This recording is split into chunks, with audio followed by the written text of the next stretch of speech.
안녕하십니까. 국민의힘 최승재 의원입니다. 12월 29일 오늘의 주요 헤드라인 주요 뉴스를 말씀드리겠습니다.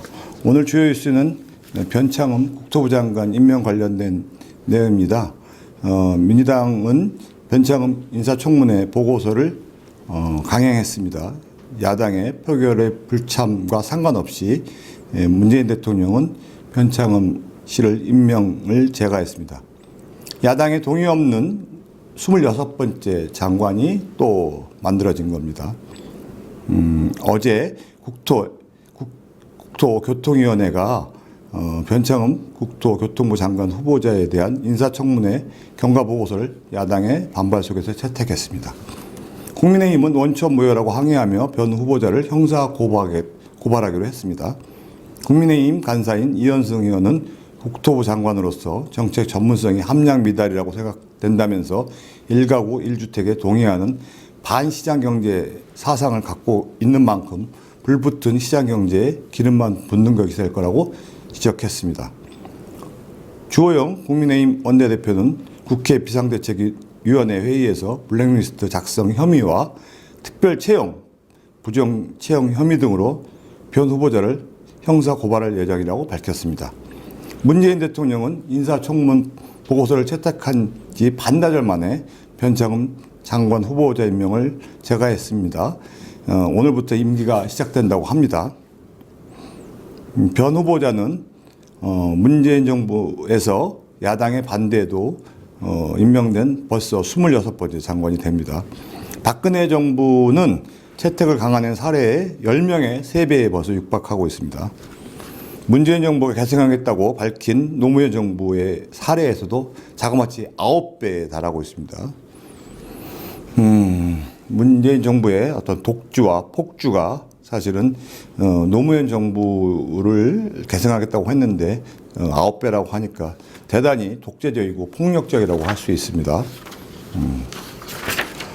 다음은 공수처장 지명 관련된 소식입니다. 공수처장 최종 후보는 김진욱 씨와 이건희 씨로 추천된 거로 어제 됐습니다. 주호영 국민의힘 원내대표는 공수처장 후보 추천을 인정 못하겠다. 효력정지, 집행정지를 밟을 거라고 했습니다. 공수처장 후보 추천위가 어제 최종 후보 2명으로 김진욱 헌법재판소 선임연구관과 이건희 국민권익위원회 부위원장을 선출했습니다. 공수처장 개정안에 반대하는 국민의힘 추천위원들은 일방적인 의결에 반대하면서 퇴장했습니다. 문재인 대통령은 이들 가운데 한 명을 초대 공수처장으로 지명하고 최종 후보자는 국회 인사청문회를 거친 뒤 초대 공수처장으로 임명됩니다. 최종 후보로 의결된 두 사람 모두 대한변협에서 추천한 것으로 알려지고 있습니다. 문재인 대통령은 빠르면 오늘 공수처장을 지명할 것으로 보이고 또한 연내에 추미애 법무부 장관을 교체 포함해서 2개에서 3개 부처 등 소폭의 개각을 단행할 것으로 전망되고 있습니다.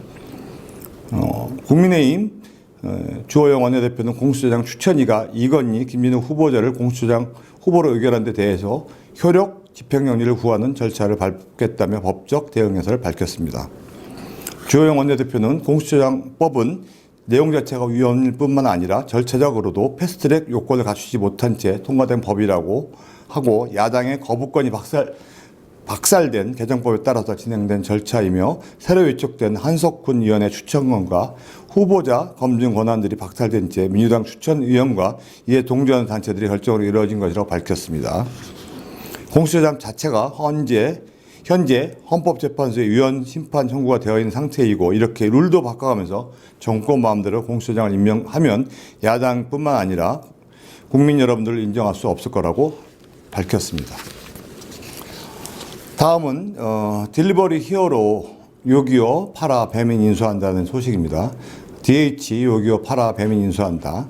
공정위는 요기요의 합병을 사실상 불허했습니다. 배달앱 독점은 안 된다는 내용입니다. 국내 1, 2 배달앱 사업자의 배민과 요기요의 합병으로 공용 배달앱이 생기면 시장 경제를 막아 소비자와 음식점의 손해가 커질 수 있다는 판단으로 기업 결함을 허용하면서도 결합에 따른 독과점 등 경쟁 제약 요소는 해소하기 위한 조치로 DH는 공정위 요구를 받아들여 6개월 매각하기로 하였다고 합니다.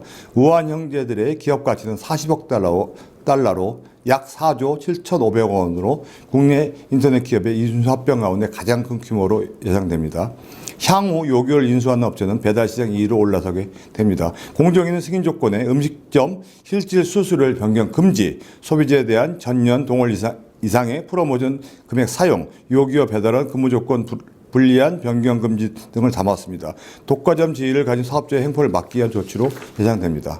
현재 자영업자들이 내는 배달 웹 수수료는 배달앱 인증의 경우 월 기본 정액 88,000원, 요기요는 주문 금액의 12.5%로 알려주고 있습니다. 배달앱에 가입된 가맹점의 79.2%는 광고비와 수수료가 과도하게 높다고 답했고, 요기요를 매각하는 조건부 승인이라고는 하나 독과점 공룡의 탄생에 따른 폐해를 막을 수 있을지는 의문입니다. 지금 오늘 소상공인 실태 조사가 중소벤처기업부에서 나왔고요. 통계청에서 분석을 좀 해봐야 되겠는데, 연합뉴스에 나온 기사로는 코로나 소상공인 매출이 영업이익이 모두 감소한 것으로 지금 밝혀졌습니다. 소상공인들이 지난해 기준으로 평균 1억 7천만 원의 빚을 진 것으로 나타났고요. 상권은 쇠퇴하고 동일 업종에서 경쟁을 심화하는 가운데 매출과 영업이익은 모두 감소한 것으로 분석됐고요. 사업체 수와 종사자 수 모두 전부 지금 상당히 어려운 것으로 알려지고 있습니다. 오늘 관련된 그 역사를 간략하게 설명드리겠습니다. 12월 29일에 사건 주요 뉴스를 말씀드리면, 운니드 학살 사건이라고 해서 1890년도에 미 7기병대가 인디안을 대학살한 사건이 있습니다. 여러분 7기병대라고 서부 영화에서 많이 보셨죠?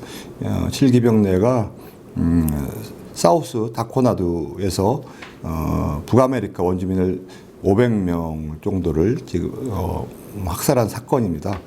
당시에는 이제 이 전쟁으로 묘사됐었는데 나중에 역사적 사실을 보니까 학살로 됐죠.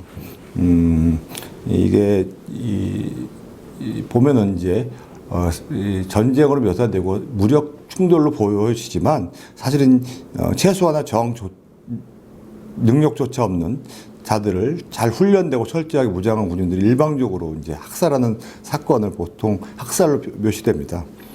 보통 보면은 요새도 이렇게 보면 국회에서 벌어지는 일 보면요, 일방적인 부분들이 상당히 많습니다. 사실 어떤 보면은 표결로 가는 것처럼 보이지만 사실 다수의 어떤 횡포 이런 일들이 벌어지고 있죠. 이런 일들이 보면은 여러 가지 문제점을 발생되는 사건들이 있습니다. 그래서 이런 부분들은 항상 나중에 문제를 발생시킨다는 사실을 알 수 있습니다. 또 한 가지는 오늘 현대자동차가 오늘 설립된 날이기도 합니다. 현대자동차에 관련된 내용은 간단하게 설립드리면, 현대자동차가는 사실은 우리나라 산업에 큰 역사를 만든 날이기도 합니다.